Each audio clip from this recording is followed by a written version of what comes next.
Et bien, bonjour à tous et à tous, c'est Passion Mécanique pour une nouvelle vidéo sur un nouvel achat. Bon, ça fait bien 2 mois qu'on l'a, mais on n'a pas encore trouvé le temps de faire de vidéo. C'était avec l'eau, en fait, le motoculteur Léomac, la tondeuse Bricobi Honda GCV, le rouleau, etc. Enfin, je pense que j'avais fait une petite vidéo sur la Honda et sur le motoculteur. En fait, ils ont été achetés dans le même lot que le tracteur, avec encore une autre tondeuse qu'on n'a pas vendue, qu'on garde, que je vous montrerai plus tard, qui est en tip-top état. Donc le Bricobi, le motoculteur et le Honda Bricobi et le Léomac a été vendu avec le rouleau et tout ça. Je pense que vous l'avez vu sur la vidéo. Donc le tracteur était dans le lot, forcément, avec tous les accessoires. Donc je vous le présente, voilà. C'est un achat vraiment coup de cœur, introuvable. Enfin, en tout cas, le Roper, c'est déjà pas commun en RTCST, mais alors en cire, c'est encore plus rare. Et celui-ci, il est full option, vous allez voir.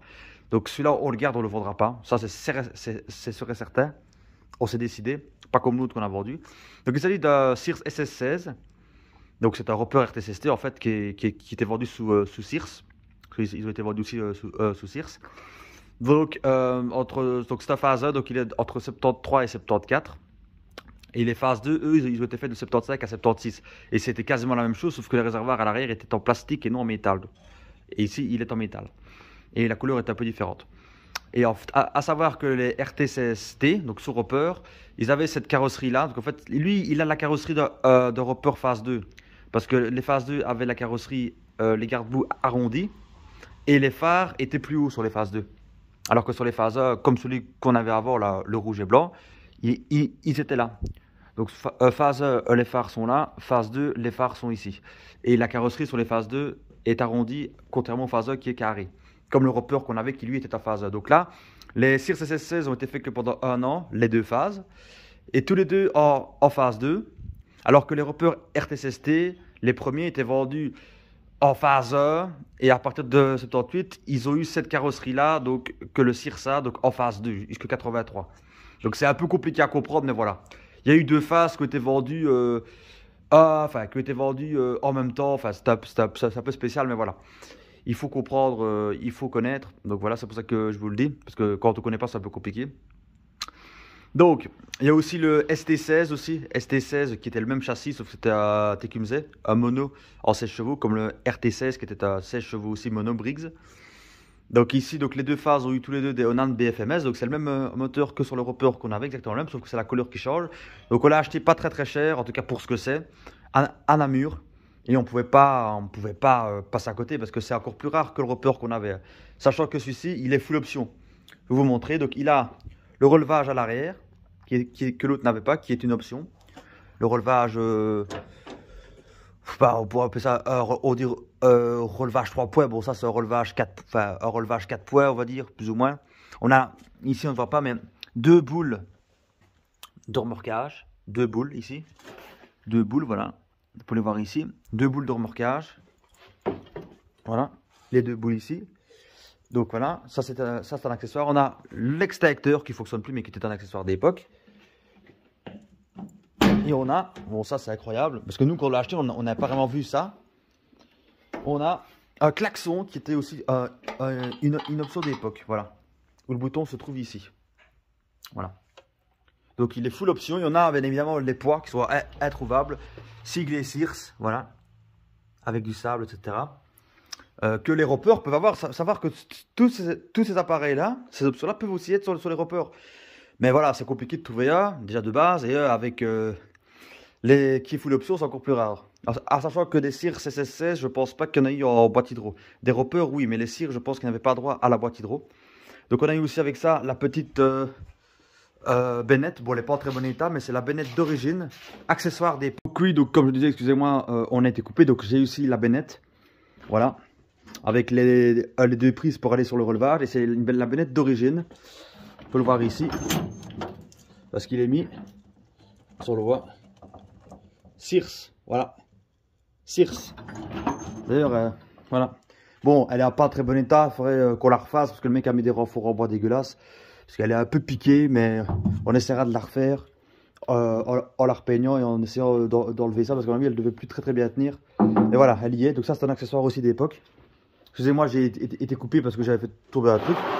Voilà, la Bennett d'origine, ça c'est incroyable aussi, qui va avec le tracteur. Bon, il y avait encore d'autres accessoires, on pouvait aussi mettre un motoculteur, enfin, une espèce de charrue à l'arrière avec un moteur stationnaire pour retourner la terre. On pouvait mettre un chasse-neige, on pouvait mettre une charrue. Enfin, je vous mettrai peut-être des photos, mais il y a plein de trucs d'époque avec tous les accessoires qu'on pouvait avoir à l'époque. Une grande partie des pièces, on peut les retrouver sur eBay. Parce qu'aux États-Unis, c'est des grands passionnés et on retrouve toutes les pièces sur eBay. Bon, il faut payer un peu cher, mais c'est encore accessible et des traits avant, etc. Les roues, la carrosserie, on peut tout retrouver. Voilà. Donc ça, c'est quand même assez cool. Il y a quand même encore une vraie communauté, mais ici en Belgique, trouver un comme ça qui est complet, c'est assez rare. Bon, là, ça, c'est l'ancien propriétaire qui avait fait ça. Petite sacoche. Là, on a le réservoir avec les phares. Les pneus, si je ne m'abuse, c'est du 12 pouces, mais c'est très large, hein. Comme le West, sauf que le West, ben, c'est beaucoup moins large. Non, le West, c'est du 8 pouces, pardon. Et ici, nous avons affaire à du 12 pouces. Donc, il est démonté, parce qu'en fait, il démarre et tout, hein, on a commencé à travailler. Donc, on a de BFMS. Donc, les frais qui ont été faits dessus, ben, on a nettoyé le carbu. Il tournait, mais bon, on a quand même nettoyé le carbu. On a mis un ressort, parce que le ressort gouverneur, on s'en courtois à voir, hein. Le ressort, en fait, était manquant. En fait, quand on l'a acheté, le mec avait paumé le ressort. Du coup, il avait mis une barre ici, rigide, pardon, pour éviter que le régulateur ne bouge. Et il avait vissé la vis de butée ici, de ralenti, quoi, à fond, pour que le régulateur soit bloqué. Donc, le régulateur ne bougeait pas. Et du coup, ben, le moteur était bloqué à fond, quoi, vu qu'il avait vissé la vis de butée ici. Et maintenant, ben, il est de nouveau libre avec le ressort tout neuf. Donc, on a changé le ressort, on a débidouillé le régulateur, parce qu'il était bidouillé, et tué le carbu. On n'a pas encore fait grand chose, mais voilà, quand on l'a acheté, il fonctionnait, tournait bien, sauf qu'il démarrait uniquement avec une nourrice. Parce qu'en fait, ce qu'on a fait aussi, qui nous a pris beaucoup de temps, c'est que le réservoir était complètement pourri. Il y avait de la rouille, etc. dedans. Bon, là, encore un peu, mais on l'a bien nettoyé. Mais il y avait de la rouille, etc. dedans. Toujours maintenant, mais voilà, maintenant, c'est des poux. Mais avant, vous auriez vu le bordel qu'il y avait dedans, c'était incroyable. De toute façon, voilà, les réservoirs comme ça, on peut en retrouver sur eBay pour 40 $, donc avec livraison comprise, donc c'est vraiment pas cher. Là, il y a encore un peu de rouille dedans, mais bon, voilà, vous voyez, c'est pas encore trop fort. Ça, je veux dire, ça ne se décompose plus, parce qu'avant, il y avait vraiment de la merde. Donc voilà. Il faut aussi que je retrouve un bouchon. Comme ça peut se retrouver aussi. Le relevage, il fonctionne comme ça. Voilà, pour le faire descendre. Voilà. Donc il démarrait pas parce qu'en fait le réservoir était bouché. Donc je l'ai démonté entièrement. Je mettrai peut-être des photos. Et maintenant il démarre, mais on a dû mettre deux filtres à essence. Donc ici et sous le tracteur parce qu'en fait la durite elle part sous le tracteur pour remonter ici. Ça c'est pas très bien fait, mais bon voilà. On a la plaque d'identification du moteur de Onan. On a quand même changé aussi, j'ai pas dit ça, mais les bougies sont neuves. Voilà, c'est des NGK H8. Mais bon, c'est en fait de base, il était vendu avec des bougies champions d'origine, des champions H8. Ici, on a affaire à, à un équivalent en NGK. Des NGK 8 B6L. Voilà, pour ceux qui connaissent, mais c'est des vis spéciales. Sachant qu'il y avait aussi des vis officielles Onan qui pouvaient être montées dessus d'origine sur les repères. Par exemple, c'est des bougies Onan qui coûtent d'ailleurs très très cher. Ici, ou alors on avait les champions H8 d'origine qu'on a changé par des NGK équivalents. Donc on a fait ça, filtre à essence neuf, carbu nettoyé, nouveau ressort. On a revissé la face avant parce qu'ici ça bougeait. Le mec, c'est quand même un tracteur qui a toujours été très très bien entretenu parce que les axes de roue ont été graissés en temps et en heure. La vidange a été faite. Enfin, il a travaillé beaucoup parce qu'en fait le mec il avait un gros potager. Du coup, on l'a acheté avec plein d'autres accessoires. On a eu un rouleau, on a eu un scarificateur qui se mettait derrière. C'est pour ça qu'il y a deux boules pour mettre les deux en même temps. Mais ça, on les a revendus. Et on a eu aussi, on ne voit peut-être pas, mais un bac de ramassage. Que sur ce modèle-là, il n'y avait pas d'origine. Un bac de ramassage. Ici, voilà, on a. En fait, c'est un bac. Voilà, ici, on a la housse, la toile. Et en fait, vous montrer, donc ça c'est la toile pour ramasser. Et ici, nous avons les rouleaux avec les balais, un peu comme sur les West pour ramasser l'herbe. Et ça, on le garde parce qu'on l'a eu avec. Et ça, on compte tondre avec peut-être plus tard. Et c'est quand même plus propre quand c'est ramassé. Donc ça, c'est le seul accessoire avec la bennette qu'on a gardé. Parce que voilà, pour tondre, c'est quand même plus utile. Et la bennette, c'est introuvable. Et pour mettre des trucs dedans, c'est quand même sympa, quoi. Donc voilà, il n'a pas fait grand chose dessus pour le moment. Bon, il y aura quand même une vidange à faire moteur, une vidange boîte, bien évidemment. Le silencieux a été démonté parce que ça a un petit souci. Le silencieux a été démonté parce qu'en fait la mitraillette est pétée à l'intérieur, donc il fait un bout de fou. Donc on va changer le silencieux. J'ai eu le tracteur aussi sans le pare-chaleur, parce qu'en fait il avait été paumé. Le pare-chaleur, c'est l'objet qui est carré là.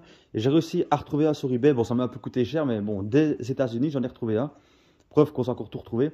Mais le silencieux, il faut que je recommande un. Le silencieux est là. Voilà. Le silencieux est là. Voilà, avec les deux collecteurs. Mais la gamelle est... Enfin, vous voyez, la mitraillette, elle est pourrie, quoi. Elle est cassée dedans. Ici, on a un petit filtre à air de M57 qu'on a changé par AKN sur la range de mon frère. Donc voilà, il y a juste le silencieux à changer. Je vais mettre le pare-chaleur. Et puis il y aura une vidange moteur boîte et puis filtre à air. Mais le filtre à air, je pense que je l'ai déjà changé. Je sais pas, il faut que je le vois. Ouais, voilà, filtre à air est neuf aussi. Vous pouvez voir. Mais là, il est en stand-by parce qu'il faut le temps que le silencieux arrive. Et voilà, mais sinon il démarre nickel. Le mec a vraiment pris très soin. Tout fonctionne. Et il y a beaucoup moins de boulot, on va dire, dessus que sur l'autre hopper. Bon, l'autre hopper, il n'y a pas beaucoup de boulot non plus. Mais bon, voilà, il démarrait pas, quoi. Celui-ci, il démarre et tout, et voilà. Et donc, il est strictement d'origine, à part les petites bidouilles qu'il y avait eu. Mais niveau peinture et tout, ce que nous, on préfère, c'est un truc qui n'a pas été bidouillé, repeint dégueulasse. Le seul truc qui a été repeint, c'est le cache ici. Et la face avant. Mais bon, ça, c'est pas très choquant, c'est assez bien fait. Et là, la table de coupe de base était crème, couleur crème. Comme la Bennett, vous voyez, comme ça. Mais elle a été repeinte en orange, mais bon, c'est pas très dérangeant, ça fait plutôt d'origine, mais voilà, c'est un tracteur qui dans l'état est quand même dans son jus et c'est ce qu'on préfère, quoi. On n'aime pas les tracteurs qui sont bidouillés, surtout les tracteurs comme ça de collection, quoi. Donc voilà, comme le Roper qu'on a eu avant, qui lui était vraiment strictement d'origine, quoi. C'est ça qu'on préfère. Ici, on a les petites cautions avec l'huile qu'il faut mettre selon la température, etc. Donc, au niveau des commandes, bon, c'est pareil que l'autre, sauf que c'est un tableau de bord de phase 2, enfin l'équivalent, beaucoup plus arrondi. C'est pas le même volant. Par contre, le volant sur ceux-ci sont moins jolis parce que les phases 1, bon, qui étaient vendus sur Roper, avaient les branches beaucoup plus fines en métal. Ici, c'est un bête volant plastique. Il est quand même sympa, mais voilà, c'est plus conventionnel, c'est plus basique. Au niveau de la manette, etc., c'est pareil.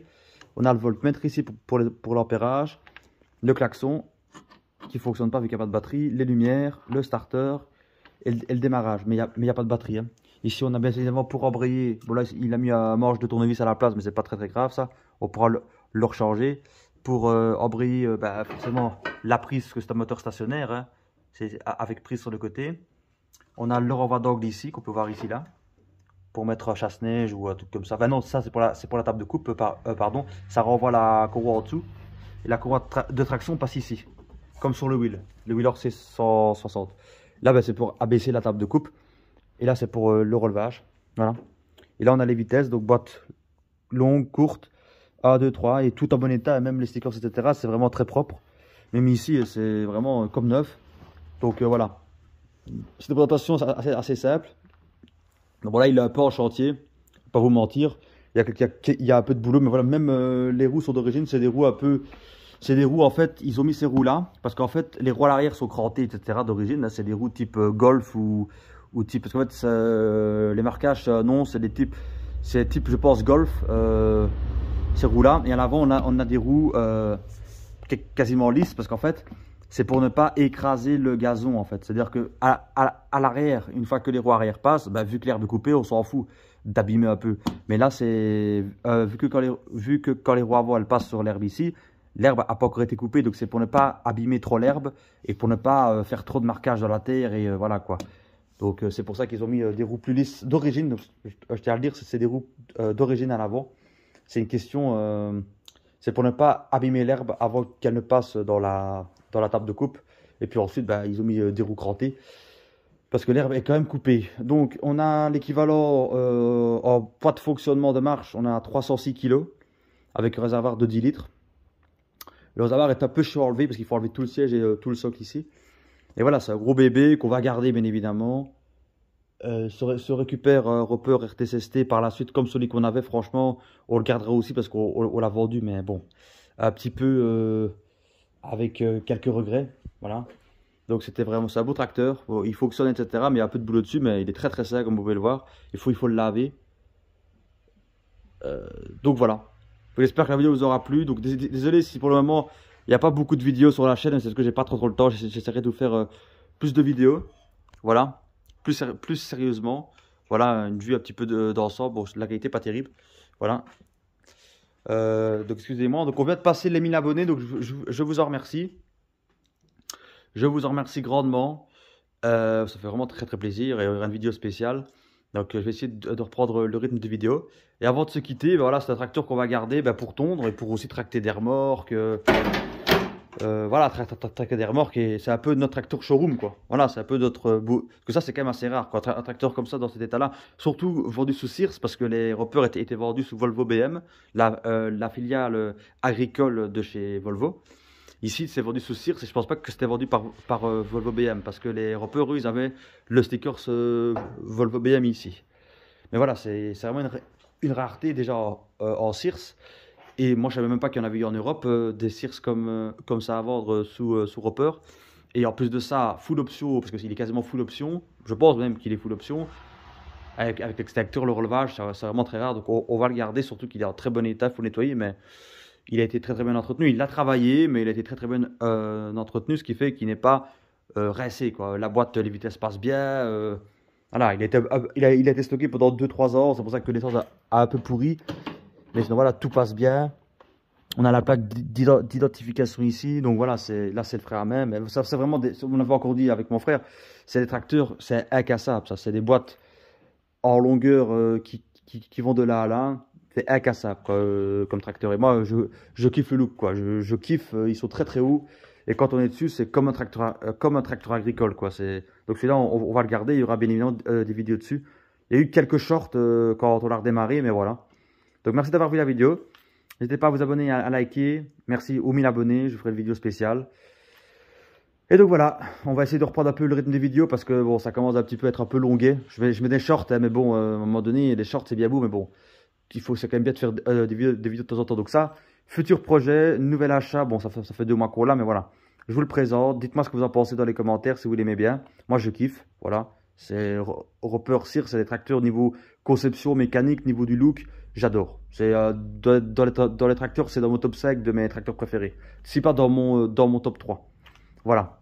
Merci à tous, abonnez-vous et bonne journée ou bonne soirée selon l'heure où vous regardez la vidéo. Salut!